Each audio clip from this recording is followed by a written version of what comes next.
Disregard females and acquire currency. I'm white, and I've got everything I need. No one clutches their purses when they're in a room alone with me. And I can drive for any neighborhood I please at any hour, and the police don't do a thing.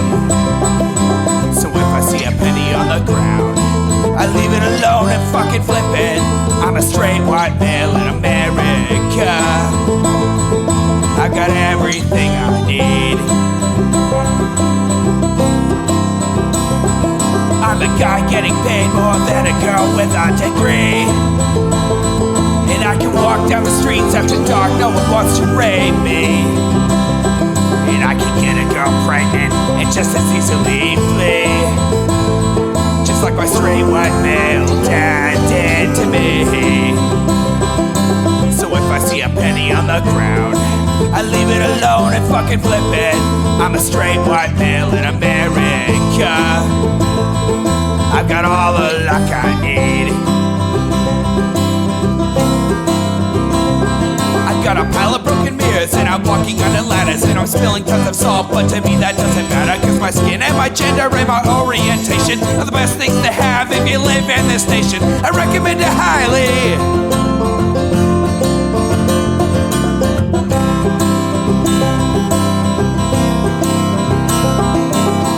I see a penny on the ground, I leave it alone and fucking flip it. I'm a straight white male in America. I've got all the luck I need. Shit's gonna work out for me, cause I'm a straight white male in America. I've got all the luck I need.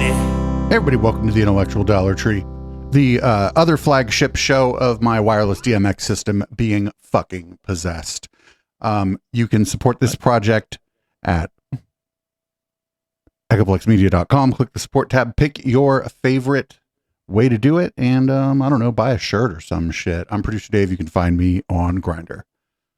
And I'm HK Perrin. You can find me on Mastodon at hperrin at port87.social. Also, if you're on eplex.store, that tinfoil hat that Dave is wearing right now is available, and it is the best product we sell. I have one right here. Oh, yours is all nice and clean too. You only wear it for special occasions. It's an amazing hat. I wear it to baseball games. Baseball season hasn't started yet this year, though. Very good, very good. Well, it'll get. we can see how the black one does under the sun, because this one's seen better days. The dye is starting to fade. Anyway, we'll talk more about the shop during the post game, because my Fourth Wall handler, I think that's actually Stealthy Fed Agent, is just the person from Fourth Wall who makes sure that we're doing the merch stuff. We'll talk more about the merch maybe during the post game. So anytime you hear that disregard females and acquire currency drop before the Panhandlers Union song, you know you're in for some shit on this show. I don't just pick the things that we drop before this one randomly, unless it's just one calling me names.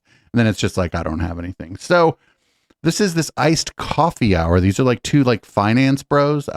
Actually, historian Matt turned us on to these guys, but they have a Harvard psychiatrist on to say, here's the number one reason you're sad, single, and lonely. And I think it might be because you watch too much iced coffee hour, but I think I know the guy that they're going to have on. He talks about ADHD a lot, and for like 5 minutes I was really interested in the subject on YouTube, and then I realized I know all this shit. I have ADHD. Maybe that's why you couldn't. Maybe that's why you couldn't watch it for more than 5 minutes. That could be, yeah. We're gonna get some emails about that one. Anyway, we're just gonna start this. This is not gonna be great, or maybe it is. Sometimes we get surprised. We'll see. Other people are capable of controlling your mind. We think that money means freedom, but for many people, money starts to mean bondage. Think about what you could buy bondage. You're giving up all this pleasure early on to have an unmitigated, hedonistic, pleasurable life after the age of 30. and it doesn't work. What we're seeing is a whole-scale failure of our traditional institutions. There's one major aspect of human psychology that I think is critical. Dr. K, Healthy Gamer. Different than Special K. Thank you so much for coming on the Iced Appreciate Coffee it. Hour. We really appreciate it. Yeah, of course. Thank you so much for having me back. I had so much fun last time. Our last episode did so incredibly well that one of the top comments is to have you back. So Okay. here you are. So we're doing a deep dive. Yeah. We're going miles deep, everybody. This is going to be a banger episode. Okay, Thanks again well. for coming on. You have this viral clip about your waist needing to be above your knees when you're sitting, and apparently it's very advantageous. If you're sitting and watching this, you better have your waist above your knees. Why is it so important? Usually what happens is our knees are higher than our waist. Uh-huh. So we have these kinds of chairs where we kind of lean back, right? So if you lean back, your butt is lower and then your knees kind of go up and this feels comfortable. Wait, is this phrenology? This is butt phrenology? It's like posture thing, but like your back is supported in that case. Like if you have a good chair, your back is supported, so your posture No, I doesn't don't wanna- really but- matter. Man, I don't want to spend too much time on this. I just thought that was butt phrenology. But if you kind of look at it, your center of gravity changes and that's why we hunch over. So I don't know if this kind of makes sense. But then basically what happens is if you elevate your hips and your hips are higher than your knees, your back will naturally be straight. So everyone thinks that posture is about like training. Hold on, wait. That Posture is diagram about doesn't make any physics. sense. The third guy on that diagram, his hips are above his knees and he's still hunching over. It's telling you, it's fucking butt phrenology. We sort of think a little bit about this table doesn't need to train. The reason that it's stable is because the physics align. And if you look at our spine, the way to maintain a straight spine without any effort is to basically have your knees lower than your hips. No, it does take effort. Sitting like that takes effort. Good posture takes effort. Also, this is a psychiatrist. Center of gravity. What's straight. the point of good posture when you really get down to it? Is it just No, it's fucking good for you. If you got to sit all day, what's the point of good posture? You stupid fuck! Like it's called good posture Yes. because it's better than bad posture. Come on. If you're sitting in a comfortable chair that you can lean back in, then as long as your back is supported, your posture doesn't really matter. I mean, if you have bad back support, then your posture does matter because the only way to make up for bad back support is good posture. But like, buy a better chair. Like, don't buy a like $90 chair on Amazon. Go to like a real store and buy a real chair. You hear that chat? actually You hear supports that you. chat? Buy the chair that's on my Amazon wish list. looking better? Or is there a feeling that you have when Well, you so sit there's correctly? all kinds of reasons why you want a good posture. Everything from like biology to spirituality. For example, like on the spiritual end Wait, of the what? spectrum, we You have need this good energy- posture so that your fucking chakras are in line, motherfucker.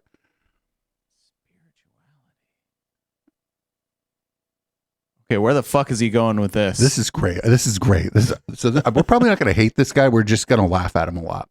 that's Yeah. seated at the base of our spine that when it rises to the Oh, top it is of our about head, chakras. I told you. we become enlightened. So if that's something you're interested in, you can do that. It's galaxy But from a very body. physical standpoint, just biological standpoint, if we look at our body, the basic problem is that weight should be supported by bone, not muscle, right? So like really simple. So if I, for example, if I do this and you push down, you can put like 100 pounds of force on my arm and my arm will be fine. But if you put 5 pounds of force like this, my arm will go down. So if you sort of look at it, we want the could break bones your- of our body to support our weight. 5 pounds We of have bad force. This posture dude when your can't spine is curl curved. 5 pounds. Now suddenly the weight of your upper Come on. torso is over here because your spine is curved. Whereas if you have your spine like this and all of the weight of your body is over here, then your muscles can relax, right? Because they're not carrying the load of your body. So what we tend to see a lot is like tension in the trapezius and around the neck muscles. We'll see problems in our scalene muscles and things like that. Like all these back problems are because we don't sit properly because our spine is designed to support our weight, But not why our does muscles. why does it feel so good to slouch?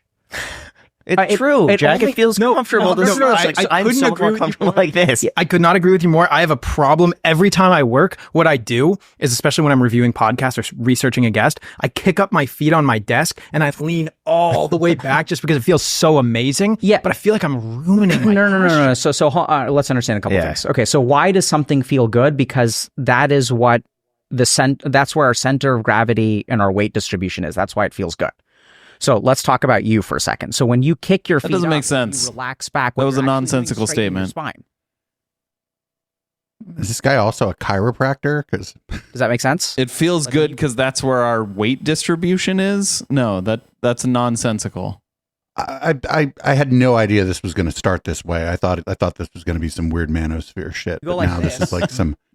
This is straightening my spine right now. Like, I'll tell you why it feels good. It feels like, good because you're that's not straining anything. Like it happens doesn't when- feel good when you're straining something, right? Chairs is Sure. we lean back, and then There if you go. want That's sitting the up end. to feel good, all you need to do is if you grab a pillow and you sit on it right now, I guarantee you will feel much more comfortable with a straight back. I don't know if this makes sense, but if you have to force yourself to sit up, that means that you are using muscles to make your posture erect, which does not feel relaxing because it is actually a muscular contraction.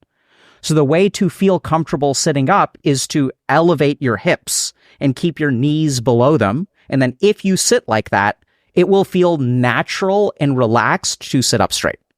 Imagine paying this guy whatever if he's like a practicing psychiatrist or whatever. Imagine paying his going rate for psychoanalysis or whatever, and then he just starts talking to you about putting a pillow under your chair. Very interesting. So the simplest thing that you can do is literally stick a pillow under your butt and make sure that your knees are lower, and you will feel a very I natural. mean, the simplest thing you straightening could do of the is spine. just raise your So one of the most chair. dangerous positions to be Right. in is when you're working on your laptop and you're kind of like leaned over and doing that. That's not a very good one. No, it's not. Yeah, I mean, because what's happening is you're getting. So if you think about it, like if I'm leaning over like this, You got to how is my body being held up? My body is being held up by these muscles, right? And then we also see changes in our neck muscles. So when I lean forward, for example, and I go like this, now what's happening is this is literally what my head is like. This is what I'm doing. I'm craning my neck up, right? So I'm going like this. It's a little bit exaggerated, but that's literally what we do. I could imagine everyone watching right now suddenly adjusting themselves. Yeah. Yeah, so that's where you. I'm a little self-conscious Oh, about how I'm I sitting. And even if you look at some interesting I things, should I don't hunch know if over y'all are more. familiar with like the lotus posture go. in meditation, right? So this is the one Is where that guy you're- naked? you're- Cross-legged. No, I think he's You're wearing cross-legged, underwear. but, I But mean, that was I a think weird. it's Weird. Yeah, That was weird. But the whole point is that you actually have your foot on your thigh. So I'll give you all an example. Like, did you guys notice a change in my posture just now? So here's non-lotus, Right. right? What do you see I'm doing? Slouching a little slightly. bit. And then I do I this, should like tilt. and too. like this feels easier. You look better too. Look Yeah. taller. That's You look because taller and more confident.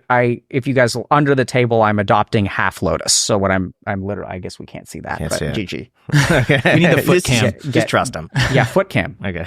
Okay. That's you You guys. guys got to practice half foot Yeah. lotus. foot cam OnlyFans. Okay. The foot cam for. Yeah. for- I actually We had need someone a reach out to Patreon me for yesterday. that. Feet pic. Did you actually? Yeah, yesterday. This is not the first time. No, this is not the first time. They said they wanted the soles of my feet, which is interesting because I always thought it was the top of your foot, which The is toes, the, right? the toes and the top of your feet and the composition. But this person asked for the soles of my feet. I asked how much. He said $75. I can't lie. I'm tempted. That's a different Why don't conversation. I get those? No one reaches out for my feet. Because man, you're fiancéed. You have a fiance. You can't be doing this Just stuff. saying. That's This is the weirdest conversation. Yeah, I think I don't we've know ever what's heard going on this- here. on this show. This is not what I expected. Now they're talking about foot pics. This is weird. I can send out as many feet pics as I I just want. feel left out. That's all. I want to ask you: are you happy? Yes. And how do you know you're happy? So how do you know you're unhappy? I'd say maybe some pressure in different areas of your body. Sure. Probably like this weird What? pressure You're verbally. unhappy to because be, of like, pressure doing in more different areas negative of your things body. that you- This is like happiness is the only way to measure this. This is the come on. I'm not the psychiatrist here. The only way to measure happiness is like through self-report. Generally, Yeah. So what he's describing is discomfort, not unhappiness. This is fucking weird. This is also 4 hours and 18 minutes. Oh my god. you feel like you're not necessarily in control of. Like words all of a sudden are connotated negatively that are usually pretty neutral or positive words. Could be a sense of dread, A sadness. sense of dread. Okay, so Sadness is how you know let's you're sad. Good understand job. What happiness is. Okay, so the people are like, oh my God, like what is the meaning of life? I think it's actually pretty simple. If you're So that's dreadful like and sad, so- you're not happy. First thing is sometimes we have biological or psychological needs. But just because we have those needs and they are not met does not necessarily mean that we're unhappy. So let's say that I am I don't know, man. It's hard to be happy if you're waiting starving. for my food at a restaurant. And I kind of know that, okay, like the food is coming. And there are two states of mind that you can be sort of in that situation where you're hungry in both situations. But just because you're hungry, there are times where you're hungry and you're unhappy, you're hangry. And there are also times where you sort of know that, okay, like I'm hungry. This is part of what I'm like, let's say I'm going for a hike. And at the end of my hike, I feel really hungry. And even though I feel really hungry at the end of the hike, I'm totally fine with it because I know I'm going to sit down soon. I'm going to eat something. It's going to be delicious. The fact that I've been hiking all day. But that's like there's two different versions of hunger, right? Right. One is I didn't eat enough today. I should have ate more today. The other version of hunger is I wonder if I'm going to be able to eat tomorrow. Yeah. Yeah, and one is much more distressing than the other. One isn't distressing. One is just a reminder to like fucking have a snack, essentially. Like if you are food insecure, that is a great way to be unhappy.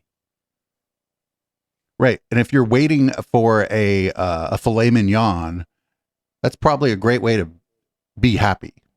Yeah. You're probably not even that hungry at that point. The enhancement or will enhance the taste of the food. So even though my biological condition of being hungry versus let's say I'm hungry and I'm waiting at a restaurant and the food is 15 minutes late, 20 minutes late, 45 minutes late. In these two situations, the biology of 45 minutes late, your food ain't coming. happiness is the same. The signals of leptin and ghrelin in your brain are going to be identical. And yet in one situation you can be happy and in another situation you can be unhappy. So let's actually look at it the other way. We have a lot of people who will I don't indulge think that their has a biological whole lot to signals, do right? with the So- hunger, though. I Right. mean, the hunger is the main contributing factor to the feeling, but it's not what controls that feeling. Do you know what I mean? Well, and also it's like, again, this is just a mild annoyance shouldn't make you unhappy. You should just be mildly annoyed that you shouldn't even be annoyed. Actually, if you're having dinner with somebody and you're enjoying the conversation, you shouldn't even notice that the food's taking a little longer, right? Because you got a beer or a cocktail or maybe just a glass of water or whatever. You're chit-chatting Yeah. with the person you're having dinner with or whatever. And maybe you wouldn't, maybe you don't even notice. Maybe you're more happy because you're having a great conversation before the food comes.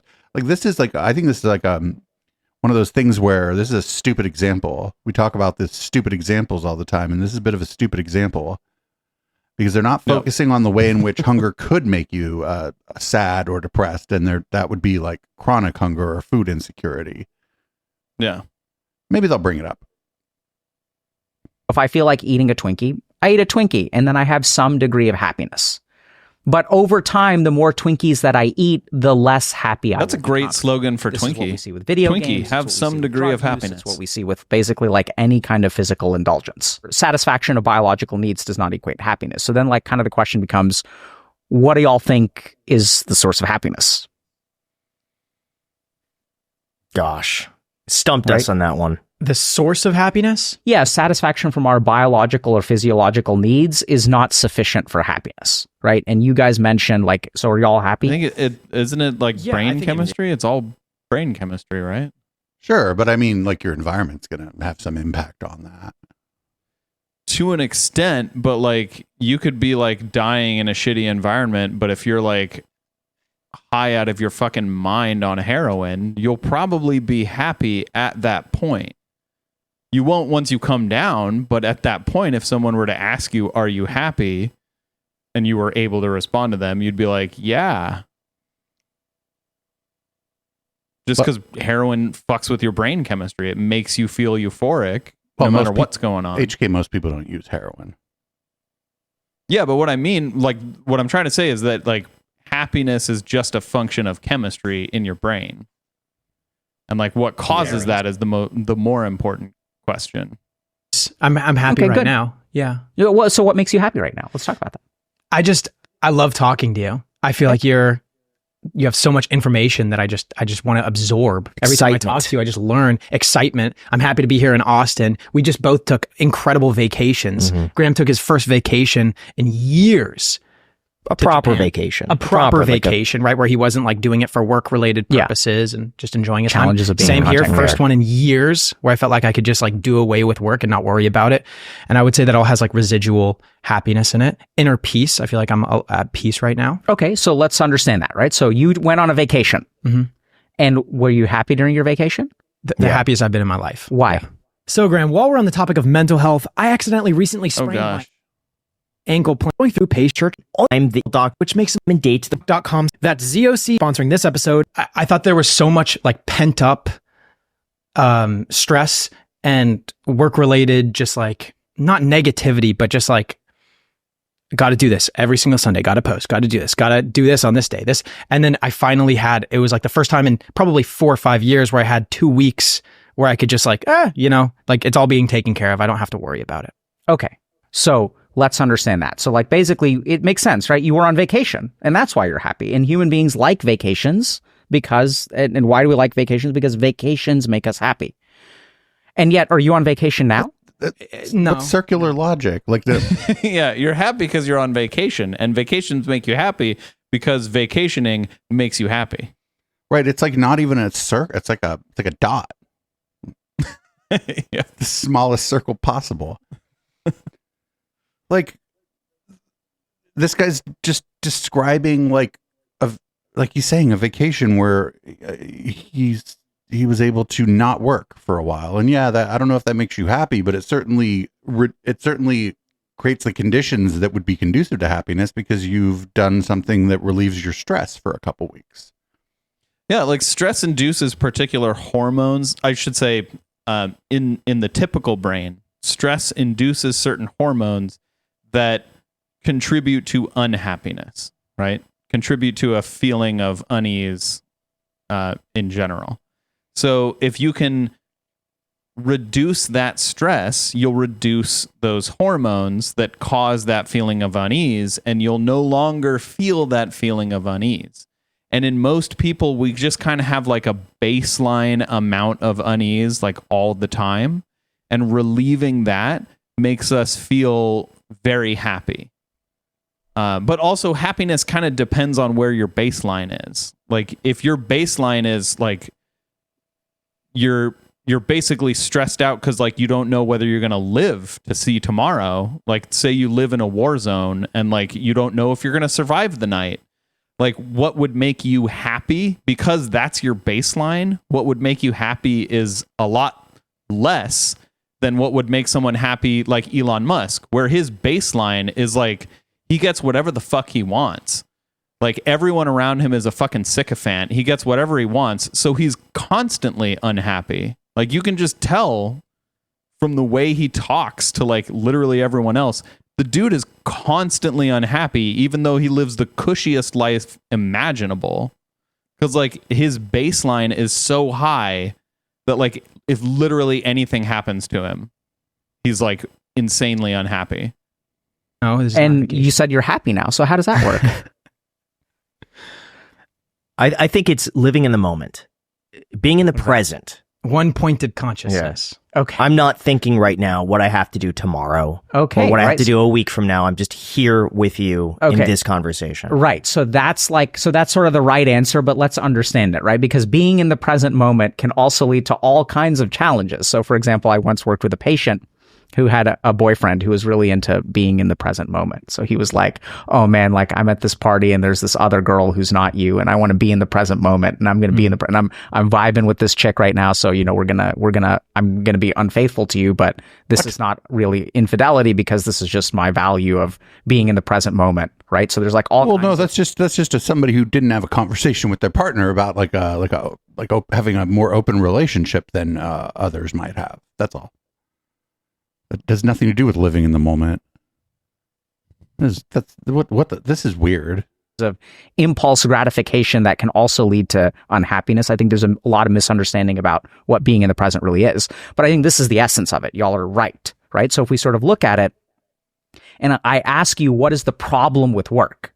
The problem with the work is the stress related to work. So it is the absence of stress that leads to happiness, we can say. And the reason that a lot of people think that vacations are the source of happiness is because vacations are a circumstance that has the odds of being less stressful, right? Does that make sense? But I don't know who you went on vacation with, but you can go on vacation with certain people and it's not going to be stress-free, and that'll destroy your happiness. So then the question kind of becomes, okay, so it's not biology. It's not necessarily biological needs being met.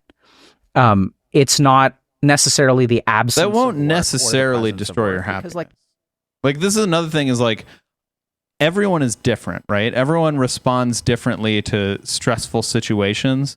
Some people thrive in stressful situations, and some people can even achieve happiness through a stressful situation. For example, like someone who really enjoys solving problems might have a job that's very stressful where they have to solve problems all day long, but they could enjoy that to the point where, you know, the feeling of having accomplished it, having solved that problem, gives them the happiness that he's talking about, even though they have to go through this stressful path. And they might even like feel happiness during that stressful period. So like everyone responds differently to stressors, to different situations. There's not really any like one size fits all approach to what gives someone happiness. You know what I mean?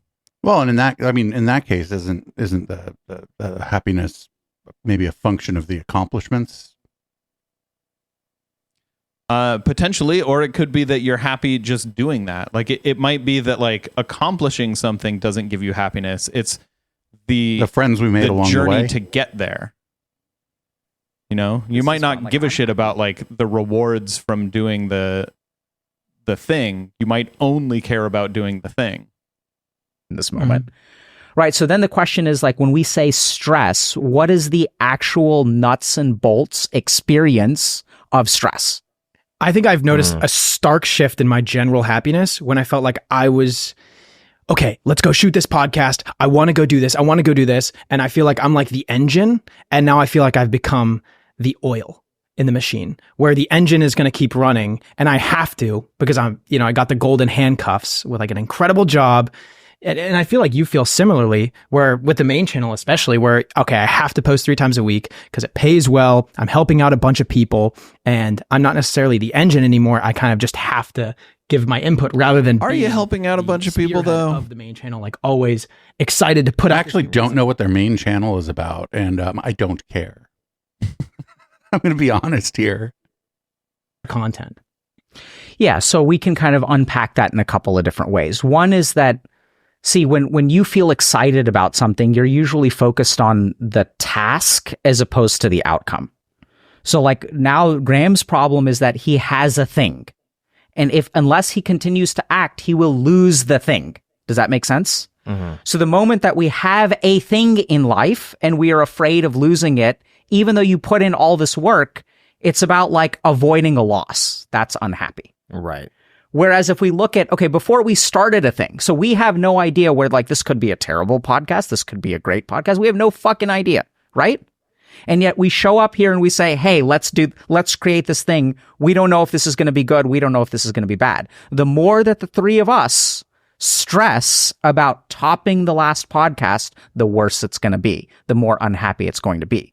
So instead, maybe you're going to be more stressed out, but if you are focused, as I often am, on creating better content than last week, even if that means more work, more stress, more attention to detail, that's not going to make the product worse. It might stress me out a little bit more, but the product might be better.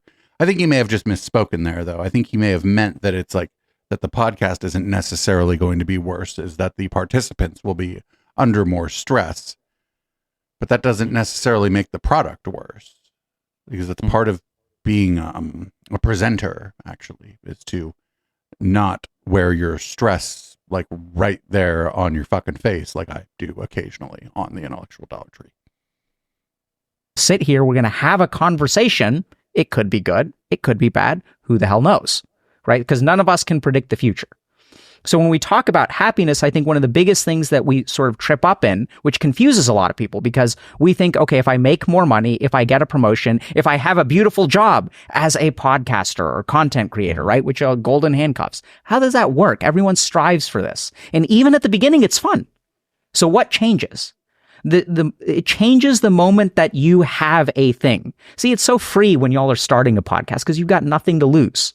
We're going to create something, right? I have nothing that I can lose. Mm-hmm.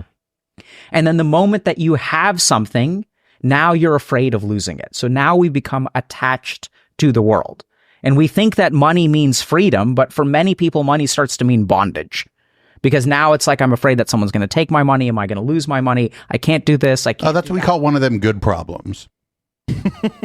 I'm afraid I'm no longer. So this, I feel like this is partially what I was talking about with Elon Musk, where, you know, his baseline is so high that the slightest little problem, you know, someone makes fun of him on Twitter and it's the fucking world to him. You know, his life shatters when he gets made fun of on Twitter. Whereas, like, to you and me, it's like, I don't give a shit if anyone makes fun of me on Twitter. Well, I actually revel in people coming for me. Yeah. But like, I think that's just because sometimes people lose perspective. Like, if you're worth $6 or $7 million and you're like, oh shit, somebody might take half of it tomorrow. Well, that's great. You're working tomorrow. You might be worth $3 to $3.5 million. You fine, baby. You fine. So it's like, it's some people do lose, like, they lose their sense of perspective. They lose their ability to, like, think critically about their own situation. And that might make them stressed out about losing some of their money or whatever. But when you know, this idea that money can't buy happiness, bullshit, it can't. You know what I'm saying? Like, over a certain point, the returns are diminishing, but somebody who's barely scraping by is going to be significantly less happy than somebody who easily pays all their bills and has money left over to go do cool things like go on vacation. Yeah, I feel like it goes the other way, though. Like, money doesn't buy happiness, but lack of money definitely causes unhappiness. That's almost a distinction without a difference. It's just that that at a certain point, you probably hit diminishing returns on that money, you know? Yeah. That, like, it's all kinds of stuff, right?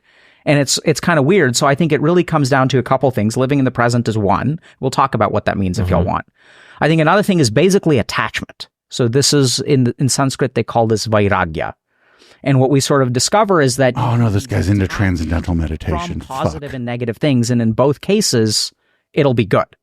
So if I sort of like accept that, okay, I have to get, let's say, like a vaccine, or I have to have surgery or something like that, there's some amount of physical pain that comes with that. But the moment that I accept that, okay, like, this is going to happen, I can't avoid this physical pain, then I'll be fine with it. But if I keep stressing, oh my God, this is going to hurt so much, and I won't be able to do this, and I won't be able to do this, I won't be able to, ergo, I have an attachment to something that I will not be able to get. I'm losing something. Does that make sense? It does. So everyone sort of thinks about, you know, even if you look at something like a breakup, right? So why are people hesitant to break up? Because I will lose this relationship.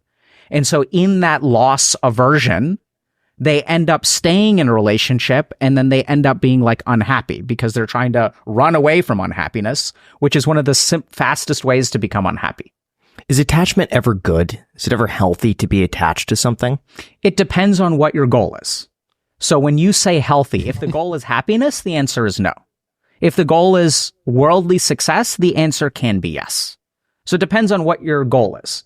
So, you know, when I decided to have kids, I was really struggling because I was like, oh my God, like, do I want to be detached from my kids? I had kids, and then I realized, okay, like, I'm supposed to be attached to this. The moment that I start loving my kids is the moment that I, like, open myself to a world of hurt, right? Because if things go bad, then I'm unhappy. And if things go good, then I'm happy. So now what I've done is I've taken my contentment and I have surrendered it to the outcomes of this external human being. This guy really likes psytrance.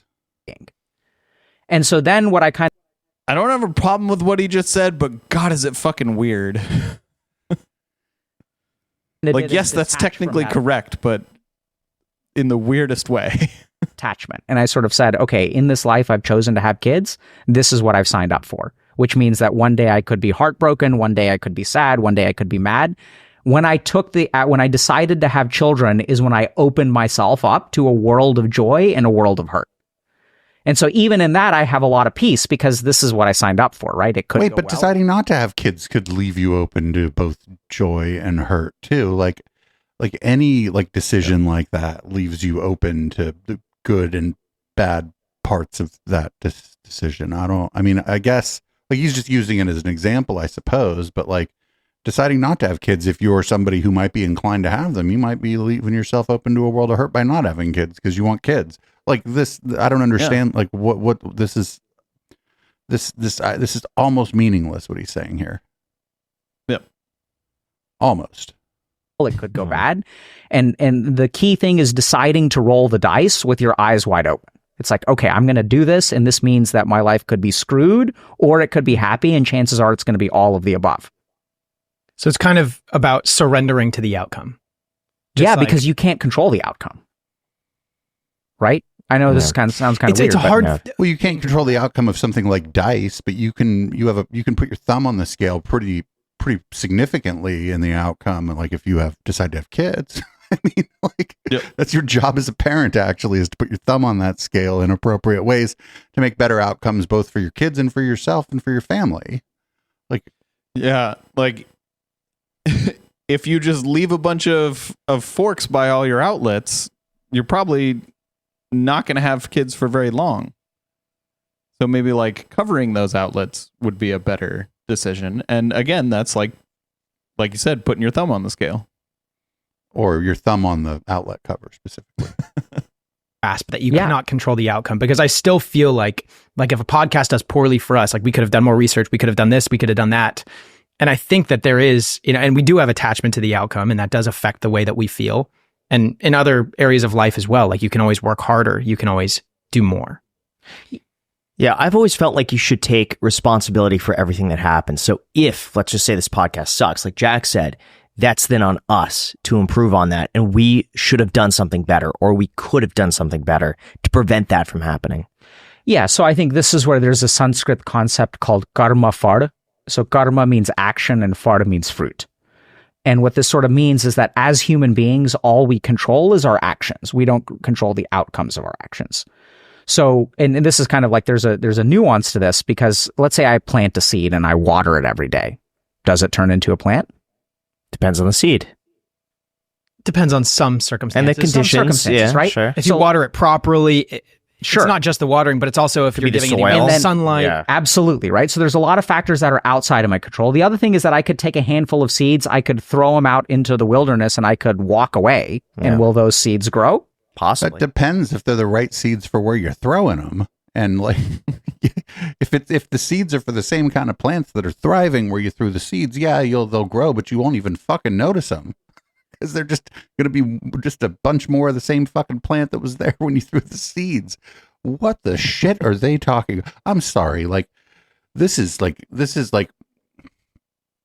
you know how they talk about things being like a mile wide and an inch deep? This is without the mile wide part. It does seem like a whole lot of platitudes. Yeah. It's like I said, this guy, I'm guaranteeing you this guy listens to Infected Mushroom. Absolutely. Yeah. Right. So this is the main thing that we don't understand in life, is that we control a lot. So we're entitled to our actions. And so you should take the right action. But I mean, I've seen this so many times where, couples going through marriage counseling, and like one partner in the relationship can basically do everything right. It doesn't save the marriage. Right. So you need both partners trying to do everything right. And you mean like it takes two to tango? Like we have like little kitchen magnets for all the stuff they're talking about. I just realized though they were talking about how you can't control the outcome. Well, they have a kitchen magnet like people would have that says, it's got like it's a little folksy thing that's like life is 1% what you make it, 99% how you take it. I mean, these are like these are bumper stickers, man. Yeah, meaningless platitudes. Yeah, a little bit contrived. Too. Mindless platitudes. As a human being, you can't control how invested your partner is in the relationship. That's a choice that they make. So this is what's kind of subtle. I'm not saying that as human beings we can't do something, but even then You if we can't sort of control look at it, that, there are a but lot you of can be people- like, hey, it seems like you're not paying much attention to our relationship here, and I'm like actually right now I could really use some relationship maintenance because I'm I'm struggling with some other stuff. So you can't control that, but again, you can put your thumb on that scale if you're in a functional fucking relationship. Yeah, like it does seem like he's saying like you have no control, just give up. And it's like that's you don't have absolute control, but you do have certain control. That's a Like great your bumper partner's sticker. probably not going to be so into the relationship if like you just like disappear for 6 months. So that's a great bumper sticker, by the way. You have no control, just give up. That's what they should have on a fucking magnet and some middle-aged, instead of live, laugh, love, it's like you have no control. Give up. Yeah. But like if you just go fuck off to Europe for 6 months, like, and you leave your partner in like, if you live in like the middle of America and you just leave them there, like your partner's going to be like, you left for 6 months. I moved on. Like you definitely have certain control. This is weird. This is weird. I think this guy is, thankfully this guy, it says Harvard psychiatrist. So I presume he's not seeing patients. I assume, and that's probably good. Because if this is the kind of advice he's given his patients, that would be weird. Also, like a psychiatrist primarily just prescribes medication. You would see a psychologist or a therapist for the talk therapy part, mostly. So I think this is more like this is just some spiritual mumbo jumbo. Yeah. Human beings, let's say money, right? So there are some human beings on the planet who work very hard and therefore we think get a lot of money. But there are a lot of human beings on the planet who don't work very hard, who end up with a lot of money. So how do you like reconcile that? And notice how the human being who works very hard and doesn't really ever manage to get ahead, that they're not even part of the fucking conversation. Right? Like how does that work? So I think kind of the TLDR, which you're right, it's hard to understand and we can get into more details if y'all want. But, basically, if you really look at it, all you can control are your actions. Like y'all worked really hard to set up this podcast, but what if I showed up hungover? That's not in your control. So you can optimize all kinds of things, but there's going to be some element that you don't control. And in my experience, it turns out that element that you don't control is probably... Wait, is he trying to suggest that you can't podcast hungover? Also, like, you can plan for those kind of things. Like, that's the whole idea behind like contingency plans, backups, like all of these kind of like there's entire fucking industries about these. Like, what do you do in case of some failure of some system? Like, there's this is absolutely something you can consider and something you can take care of. And if your guest shows up fucked off hungover, you just start cracking jokes about how fucked off hungover your guest is. It's where they actually have a great show because they get to be, especially if it's like some kind of like accomplished person or whatever, they get to be like, yeah, oh man, I'm supposed to come here and tell you all this wisdom shit. My head really hurts. You could have a fun fucking show, right? Like Yeah. But that would require that the people not take themselves so incredibly seriously. Which Yeah, I believe, feel like they're not going for fun in this show, though. no, and we're trying here, but and neither of us are hungover, I don't think. which a lot of people don't understand, which is fair enough. That's a really hard pill to swallow. I feel like in today's culture where Snort it. everyone says that you will be happy when you get the Lambo, when you end up running a business, when you have the hot wife or whatever. Does when you're in, everyone like, say that? I feel like the same people saying that were the same people saying it like 50 years ago. Well, and that's just the pool these two are swimming in, right? They're like finance influence bros. So that's the pool they're swimming in. And to be fair, from what I've seen of them, they're like better than most finance influence bros because they're not telling you that actually. Okay, yeah. But like, I feel like the majority of people, if you ask them like, will a Lamborghini make me happy? the majority of people would say like, no, you shouldn't pursue things like a Lamborghini. You should pursue things that like make you better, make the world better, like or fulfill your needs and desires, not like, you know, worldly wants. I Like think most that's not what people most would answer like I think that. that's not what most people would say, but I don't think that most people would say I couldn't afford the maintenance on a Lamborghini. So no, it would just make me unhappy. I just don't think it's most people that would say like, yeah, you should just go after money. Okay, well, we could talk forever about what most people would say, I suppose. Okay. A non-monogamous relationship, you have 10 wives, like everyone says that that's what's going to make you happy, but that's all completely outcome oriented. And to shift sorry, that what? over into not, surrendering to the outcome. Everyone says having more than one wife will make you happy? No, absolutely not. That's a given in the pools they're swimming in, HK. These are finance bros. Do finance bros even say that? Yes. We're not. Hey. I mean, you're just not as incredibly online as I am. I know what I know what and who they're talking about, and that's the pool they're swimming in. They're like they're marketing themselves as a wholesome alternative to those kinds of people in the pool that they're swimming in. So Okay. So that's the pool they're swimming in. So that's why he would say that. It's I just feel like monogamy is the popular opinion among our society. they aren't swimming in the pool. They're swimming in a golden pool with a Lambo parked next to it.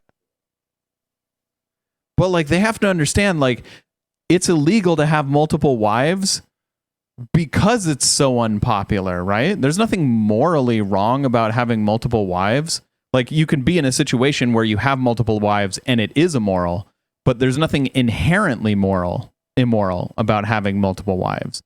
So like the fact that it's illegal says something about how deeply unpopular it is in our society, right? He may have he may not have been using the word wife to mean we went to the courthouse and got married. He may be meaning a harem. I mean, even that I would say is like deeply unpopular in our society. At risk of repeating myself, this guy swims in a golden pool with a Lamborghini parked next to it. Okay. placing your happiness and the things that you do, I feel like is like the exact opposite of everything that's being spread. Yeah, and I think like, is the happiness in the world increasing or decreasing? Decreasing. Right? So we have tons of mental health data that supports that. And that's an interesting. Wait, for a psychiatrist to say that is absurd because we don't know actually. Because better diagnostics of mental illness could mean that it appears there's more mental illness, but in reality, there's always been, the more or less same level of per capita unhappiness or mental illness. It's just that we're diagnosing it better. It's like that fucking thing about they say, oh, there's more autism. It's like, no, the diagnostic tools are just getting better, so we're able to diagnose it better. So it's crazy that a mental health professional would just bust that out and say it like it's a truism. Yep. Causation, I tend to think so. But if all this stuff worked, then I don't know if this kind of makes sense. You take your favorite influencer who is all into fancy cars and this and that, and you just ask yourself, how happy does this person really seem? Oftentimes, if you get to meet these people, a lot of them are very discontent. And then the interesting thing is that there's 1,000 happy people out there who are taking their kids to the playground slightly overweight, drive like a Toyota or a Honda or nothing fancy, and they're quite content in life. Yeah. So guys, as Dr. K knows, as we know, Fuck your ad. Ads make me unhappy. For people who don't know who you are, could you give us a 2-minute background? Ad Why block, they the should happiness listen to you. tool. I mean, I don't know that they should listen to me is number one, but I'm Dr. K. I'm Alok. I sort of struggled with video game addiction a lot, failed out of college, went to India, planned on becoming a monk for about 7 years, or did monk training for about 7 years. So he has a rich family. And then that didn't really work out. Met my wife, so decided to go to medical school. Went to med school, became a psychiatrist, trained at Harvard. I was faculty there for a couple years. And then a lot of what my area of Probably a interest very is rich family with that integrating kind of some history. of these Eastern monk concepts, Buddhist Hindu concepts about spirituality and stuff into psychiatric practice. So now the kind of work that I do so you're a quack. Yep. I bet Sam Harris loves this guy. is really about like understanding the mind from both like a neuroscience clinical perspective and from like a spiritual perspective. Oh yeah, Sam Harris. Either Sam Harris loves this guy or Sam Harris hates this guy. It's going to be hot or cold. Found is that like, and we see this actually in the field of psychiatry. So right now in psychiatry, we have something called the third wave of psychotherapy. So the first wave of psychotherapy was psychoanalysis, which was like Freud and Jung and these kinds of people. And then we had these behaviorists that came along. And so you have people like Aaron Beck who developed cognitive behavioral therapy, which is like in the first wave, it was like, oh, you have all this stuff going on in the unconscious. If we fix the unconscious, then we'll fix you. And the behaviorists were like, we don't know if any of that stuff is actually real. It's all like theoretical. We have no data behind it. Instead, what we should focus on is behavior. So if you can get an alcoholic to literally stop drinking alcohol every day, you've won. Mm-hmm. Now we have something called the third wave, which is the injection of minor Eastern concepts into psychotherapy. Oh, get the fuck out of here. Get the fuck out of here. I don't know anything about psychotherapy, but I'm thinking this is some hot bullshit. Probably. Maybe something that he made up? Or a school of thought among grifters. So dialectical behavioral therapy, acceptance and commitment therapy, these are basically therapists usually who studied Eastern stuff in some way. Wait, what? No, those things don't necessarily have to do with what people call Eastern philosophy. And this is probably like a westernized bastardization of like Eastern philosophy too, right? It's like, this is like yoga pants shit. There is something missing in therapy. And when they add this Eastern component, the outcomes from the therapies that they develop start to improve quite a bit. So what are those? You just mentioned 2 Eastern therapies. Can we break those down a little bit? So let's say someone is struggling with some sort of mental illness. Yeah. Okay. Let's say like an eating disorder or something like that. How can you impose Eastern based therapy into somebody like that? So let's take the example of dialectical behavioral therapy. So dialectical behavioral therapy is something that is designed to look at something called the dialectic. So a lot of people struggle with like opposite things being true. So for example, like if I'm angry at you, it's very hard for some people to believe that I love you at the same time. So to hold two opposite Why would that be hard? No, you get the angriest at the people that you have the most invested in when they fucking disappoint you. Come on now. You definitely get the angriest at the people that you love because you expect more of them. I feel like the worst thing you could be about someone that you love is apathetic, right? I guess. But like this is I can't believe this. I can't believe what he just said. The people can't believe like what is this motherfucker talking about?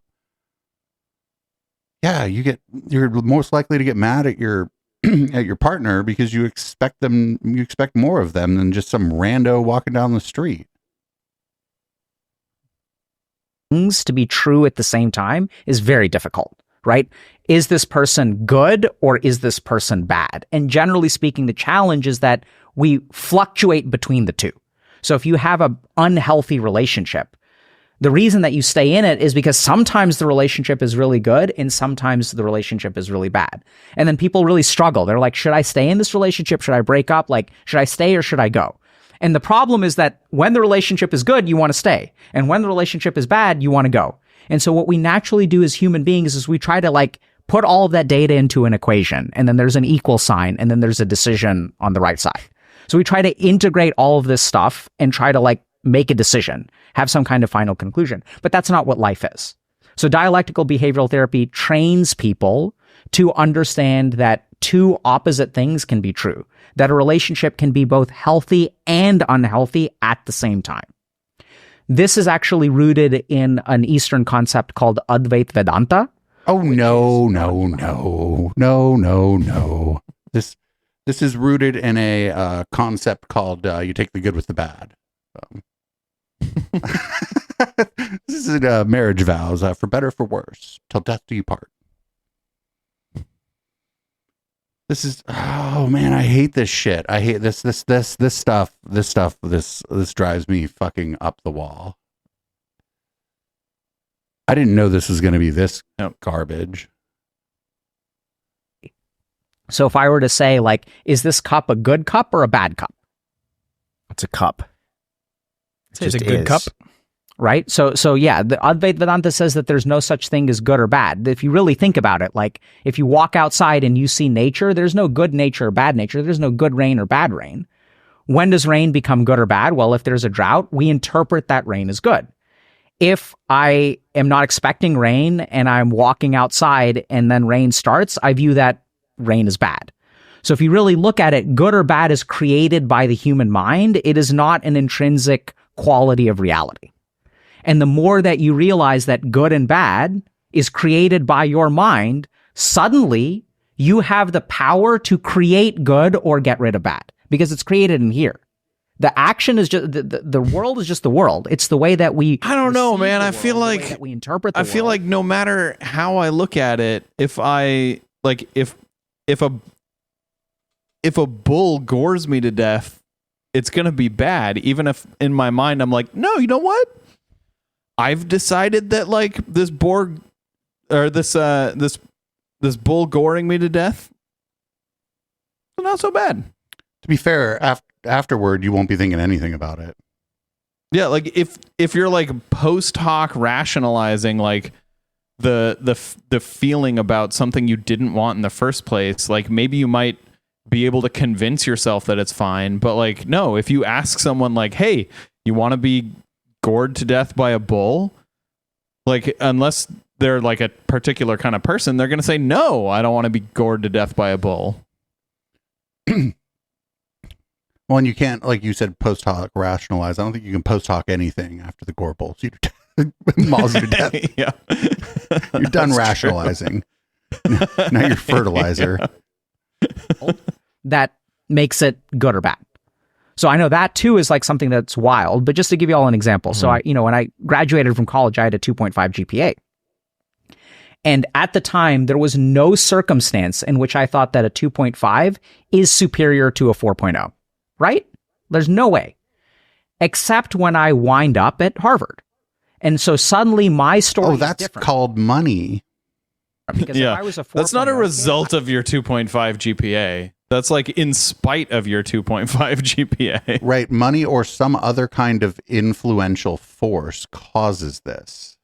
Yeah. I would have been like, Yeah, this is fucking other bonkers 5,000 right kids here. who were there. But I'm a 2.5 kid. So suddenly, even in terms of like personal brand building and like my experience, like that 2.5 is actually more valuable than a 4.0 because I figured out Okay, how in to the sense make of like, this oh yeah, I could grift with- on this. Like, sure, it might be more valuable, but like to everyone who's normal, Well, no. If you're trying to get into Harvard, a 4.0 is better than a 2.5. the way in which it could be valuable, though, is maybe you have some perspective going forward on like academic performance in the moment and how it isn't really that important to someone's success like later in life or in their career. But he's not saying that. Yeah, he is not saying that. He's saying, boy, am I glad my dad was the dean at Harvard. with a 2.5, right? I'm not one of these kids who like always was good at studying and super smart and like dedicated and hardworking and all this kind of stuff. So one of the things I've learned in my life is there is no such thing as good or bad. There's just what happens. Like, why the And it's fuck the did way they that let we you into interpret Harvard then? Wait, there's no such thing as good or bad. There is just what happens. Well, that's what you would think. That's easy to think if you kind of fucking half-assed it through your undergrad and then somehow ended up at grad school at Harvard. You might be like, good and bad don't really matter, actually. Look where I am. Like, it's a really like privileged thing to think. Yeah. This, which there's good data about, that ultimately determines our happiness, whether things are successful or not, all kinds of things. So going back to DBT, DBT basically introduces this concept in a pretty watered down way. And even if you look at the practices in DBT, which are very like meditative practices that are grounding, literally like the practices are something like, holding an ice cube. And if you hold an ice cube, the physical sensation is actually unpleasant. But holding the ice cube kind of focuses your mind, and you even start to embrace things that are physically unpleasant. And the moment that you can embrace something that is unpleasant, that thing no longer controls you. Does that kind of make sense? No. Because when you Wait, holding the ice cube controlled you before, or did the ice cube controlled you before? Yeah, that he asked if it made sense, and they just lied and said yes. Yeah, what was controlling you in this sense? Like, was it your desire to not be holding an ice cube? Is that what's controlling you? Again, in what way is holding an ice cube to the point that it hurts useful? Yeah, I don't know. I mean, yeah, I don't know. It's like these guys that take these ice baths, and they're like, "That was the most exhilarating thing of my life," and I'm like, "No, you're just weird. You're just trying to be a tough guy." Yeah. avoid things that are unpleasant, you lose control over your life, because then unpleasant determines your actions. So the whole point of some of these practices like DBT is to embrace things that are unpleasant, to recognize that there's no such thing as good or bad. And then if you really look at like what... Yeah, again, this is just called sucking it up.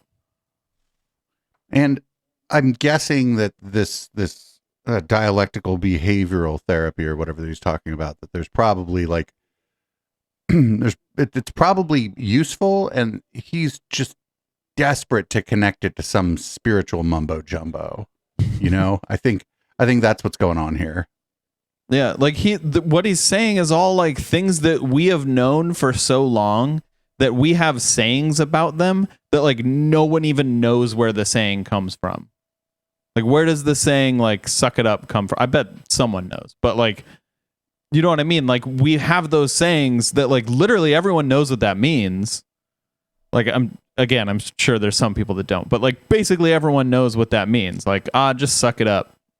If you're like, oh man, I've got to do my taxes and I really hate it, it's like, just suck it up.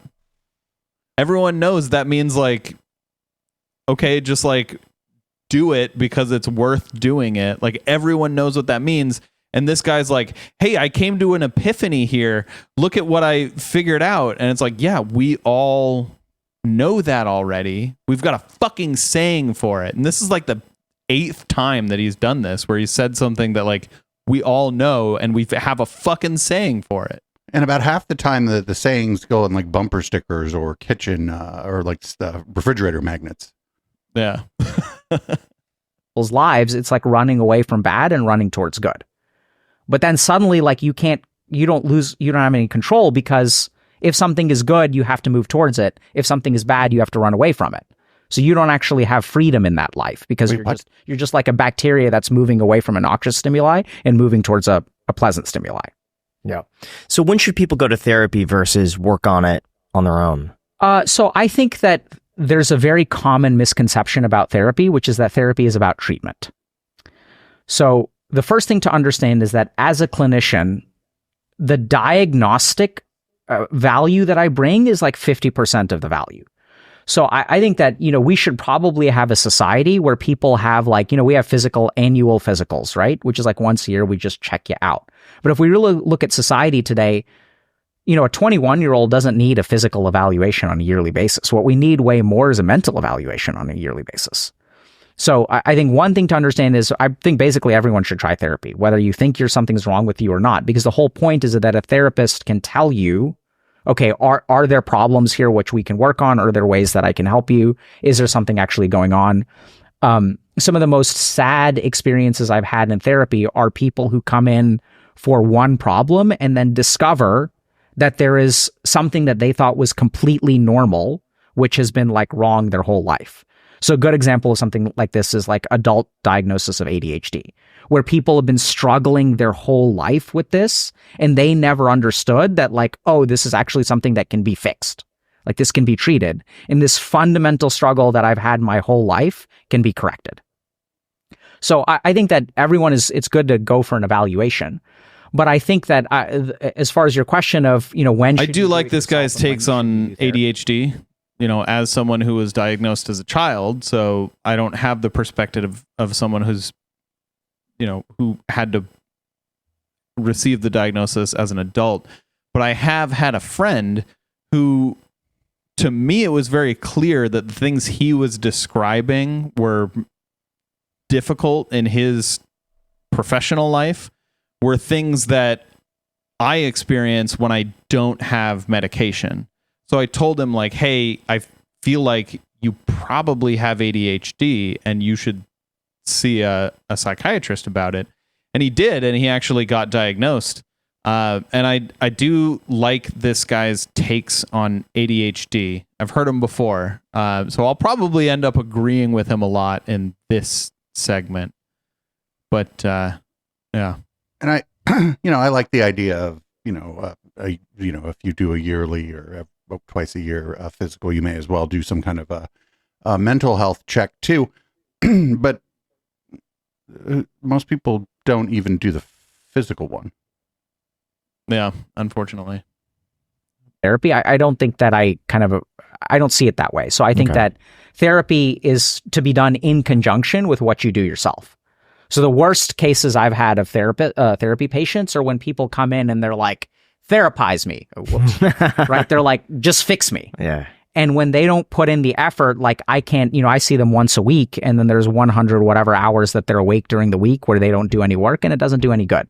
Some people are in therapy for a decade and they just show up expecting the therapy to be done in the room and they don't make changes to their external life, which doesn't work. Yeah. What do you think about NLP? I was listening to a podcast with Tony Robbins who said, "Oh, of course you were." A person who went in with a fear of snakes and they had been working with a therapist for 10, 15 years and they're still just as afraid of snakes. And Tony Robbins claims that in 30 minutes, he cured her fear of snakes on stage. Yeah, but Tony Robbins is a fucking liar. A con man, a grifter, a charlatan. So you might want to take that into account. NLP. What are your thoughts on something like that? I think we sort What of is know that the NLP? science Neuro-linguistic NLP programming. What does that mean? It was just on the screen. I'm not going to try to define it actually because I don't have I don't have the vocabulary to define it. Okay. is kind of pseudoscience. So if we look at it like the theories of NLP have not been borne out to be kind of correct, but there's a lot of caveats to this. So we got to dive in a little bit. So the first is that we certainly know some of the premises of NLP are that our actions and our words are somehow tied. And that's absolutely true.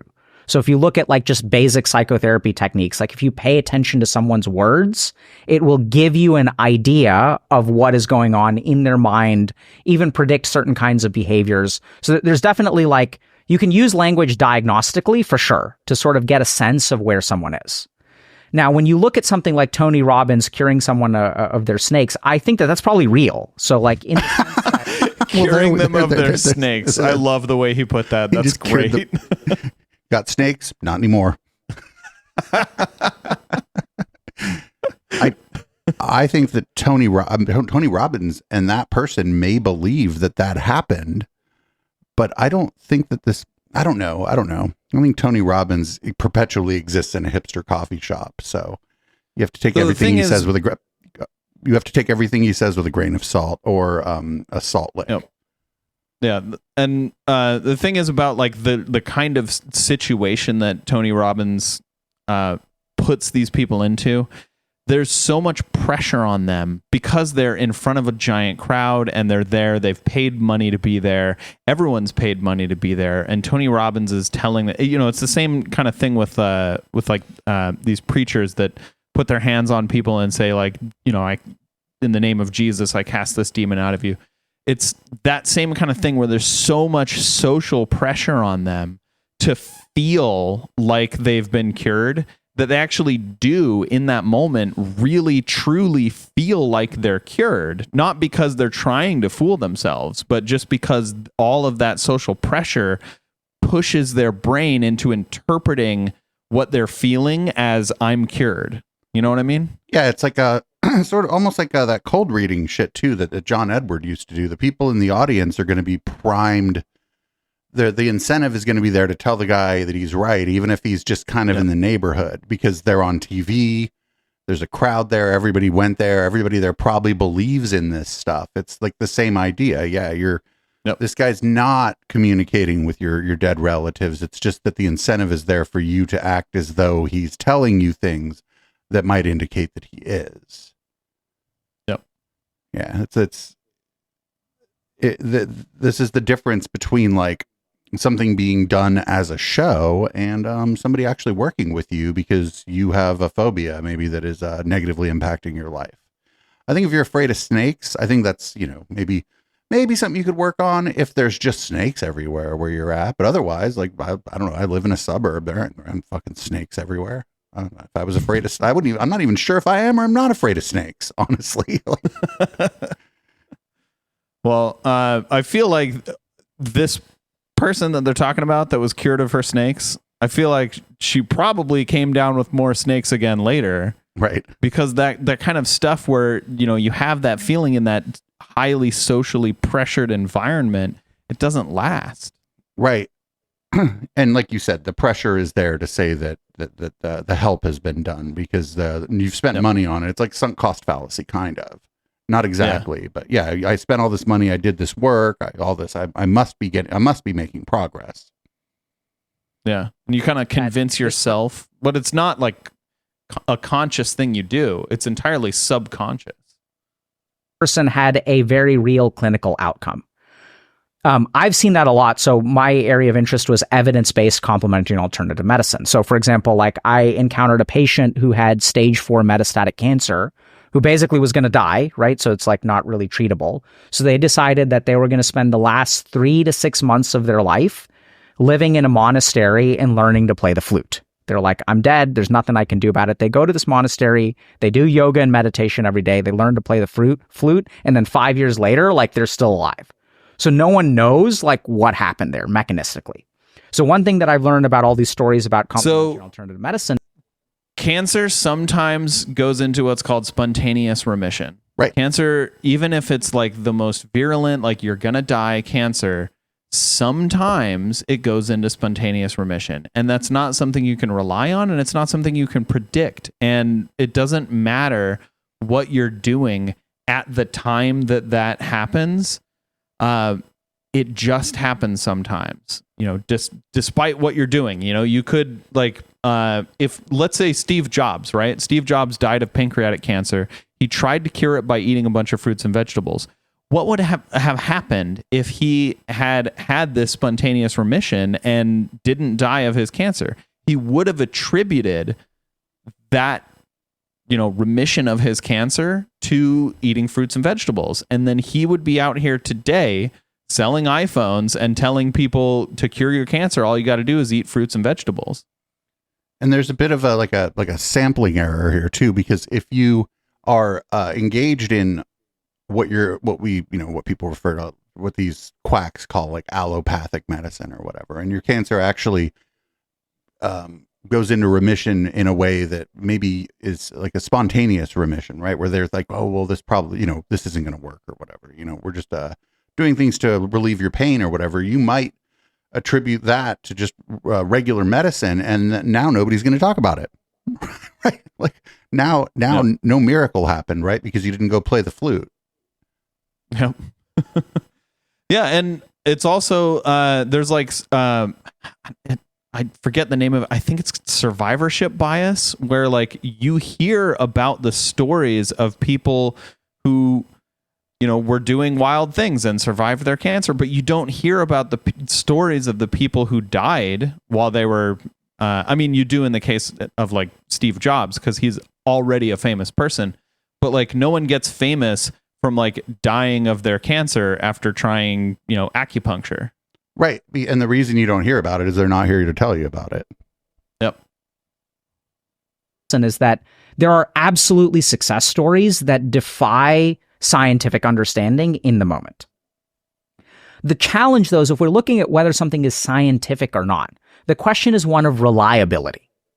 So now the question becomes, if Tony Robbins takes 1,000 people who have 1,000 different phobias, can he reliably cure them of their phobia? And then the next question becomes, if this is really NLP, then theoretically we should be able to teach it to 1,000 other people who should have the same success rate as Tony Robbins does. And I think when you do that, it doesn't work, right? So we have not reliably been able to teach, let's say, a large group of people NLP who can reliably get the outcomes that maybe Tony Robbins achieves. I haven't looked at his data. I have no idea like what his sample size is, what his success rate is. We have no idea what the duration of the cure of the phobia is, right? So like even in that moment, if they then bring out a snake and that person is fine, what happens a year later? What happens 5 years later? What happens 10 years later? So a lot of times like these people who are very like, and I'm not trying to dog on Tony Robbins here, but I'm just pointing out that their outcomes are not filtered through a traditional scientific lens. And so the mechanisms don't seem to be 100% correct from what the NLP theorists do. I think that people who do NLP will frequently get good outcomes with certain people. But the question is, what is really the mechanism of that? And we don't really know. So we know that, for example, placebo effect is incredibly powerful. So when someone pays, and we also know that the more that you pay for something, the stronger the placebo effect is. So if someone pays like 10 grand to go to this person and really believes that things are going to be really powerful. So I've seen like spiritual gurus in India that people will go through a lot of, they'll travel all across the world. They're disabled. So they have to like trek up to some mountain and then they see this person for 5 minutes. The guru touches them and then they're like cured. I've seen that kind of stuff. Yeah. So I think that there's all kinds of mechanisms around belief and faith and like all kinds of other stuff that seems to be responsible for clinical improvement, but not in a reliable way. So that's the real challenge. So don't you think that then still makes it a treatment if someone truly believes it's going to work? No. Doesn't then that just... Yeah, that's literally what the placebo effect is, man. No, that doesn't. It's not a treatment. That literally makes it a con. It's a con. Yeah. That's like what a con It's as is. good as a sugar pill, That's which like, is to say not good. that's when they say con man, it's short for confidence man. It's now you are confident that because of the way they've talked to you, they're confident and now you're confident and now you believe it worked. That's how that works. Like, no, that's not a treatment. That's a con. Yep.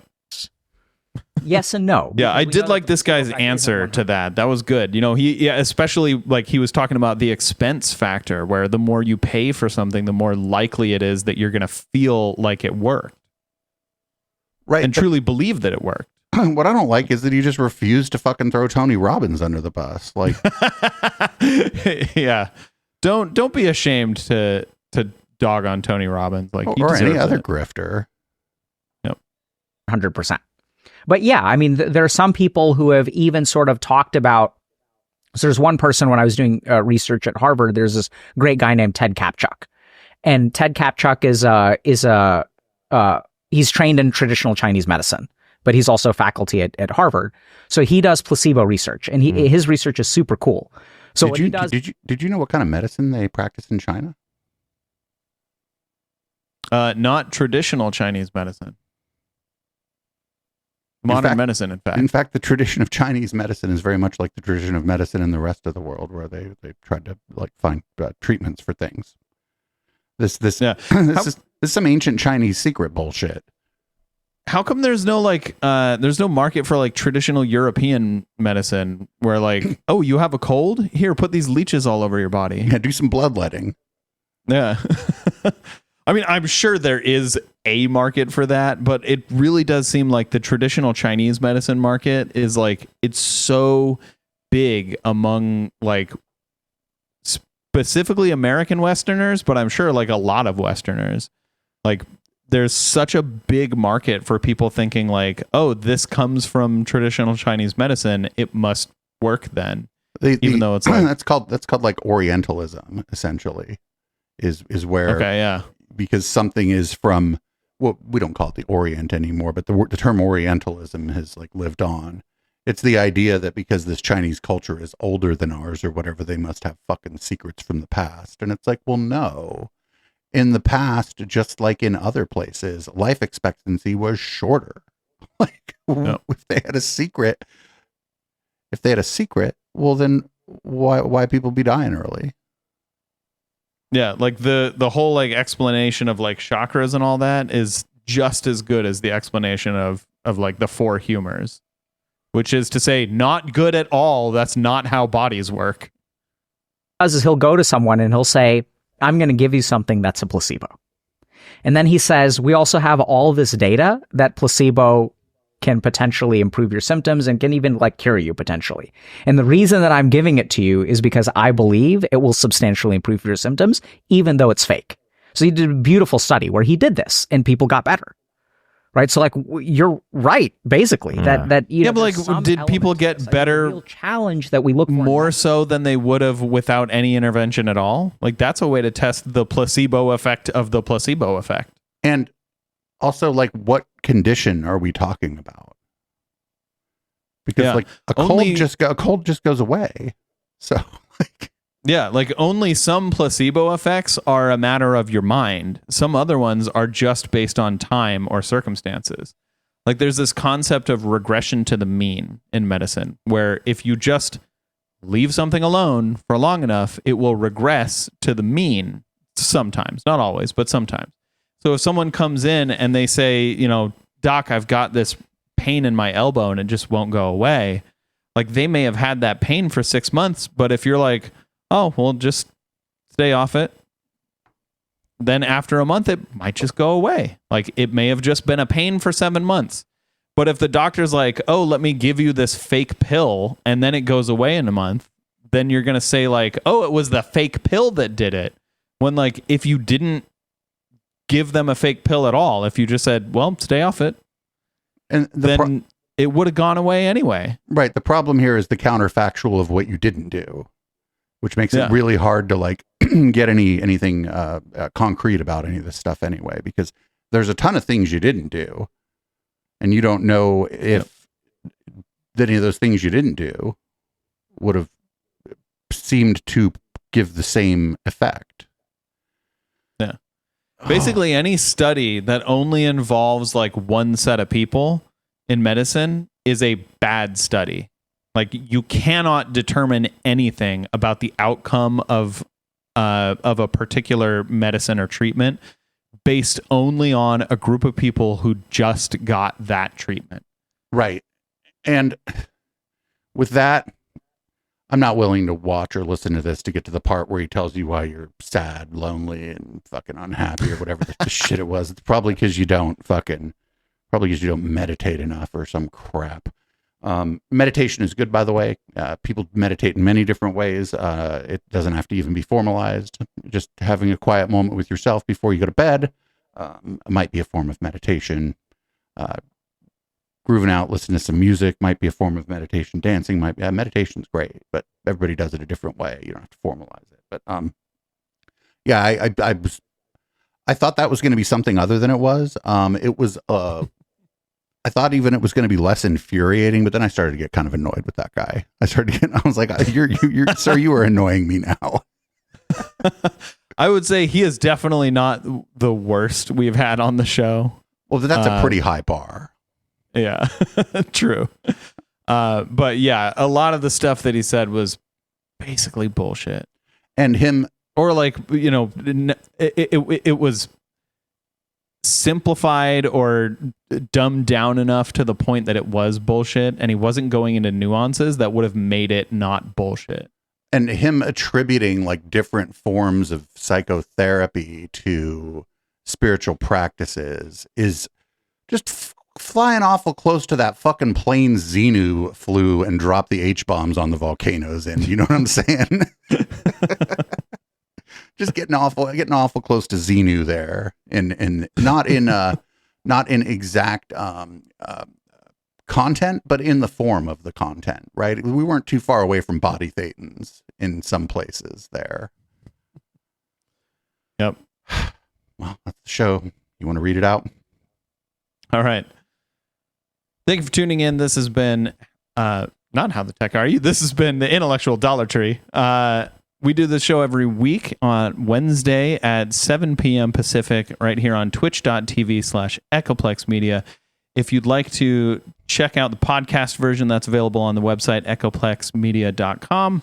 If you're listening on the podcast, check out live, because after we do the show, we'll play the song and then we'll turn the lights red and change the contents of our drinks and give you even more show. You can support us on echoplexmedia.com, where you can find our links to our Patreon and our store. If you do go on the store, you can buy a membership there and get a lot of the same benefits as the Patreon. Plus, you get a discount on our merch, which is awesome merch. So for our live listeners, we'll be back right after this song. This is Boomers by Periscope.